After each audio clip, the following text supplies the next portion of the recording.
George Foreman has passed away. The world has lost more than a boxing legend. We've lost a symbol of resilience, reinvention, and heart.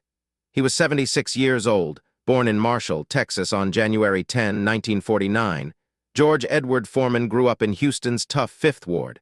A troubled youth with few prospects, George found a lifeline through the Job Corps, and in that lifeline he discovered boxing. In just a few short years, that discovery turned into destiny. In 1968, at just 19 years old, Foreman stunned the world by winning Olympic gold in Mexico City. It was the beginning of a legendary journey, and the world would never look at heavyweight boxing the same way again. By 1973, George Foreman was the most feared man in boxing. He captured the heavyweight title by demolishing the undefeated Joe Frazier in 2 brutal rounds. To be honest with you, I'll fight 20 Muhammad Ali's in any given day for $5 million. Well, he says now he can stick and run and beat you. Well, he'll definitely have to do it to beat me. Stick and run. I'm going to be running him through the jungle. With raw power, overwhelming strength, and unmatched aggression, he seemed unstoppable. Then came Zaire. In 1974, Foreman faced Muhammad Ali in the iconic Rumble in the Jungle. It was more than a fight, it was history. Ali's rope-a-dope strategy led to Foreman's first professional loss, but the bout cemented both fighters as legends. In 1977, after a near-death experience in the locker room following a fight, Foreman walked away from boxing.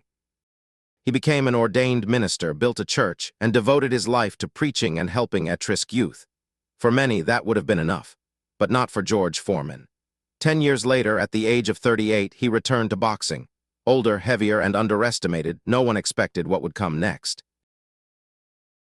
In 1994, at the age of 45, George Foreman knocked out Michael Moorer to reclaim the heavyweight title.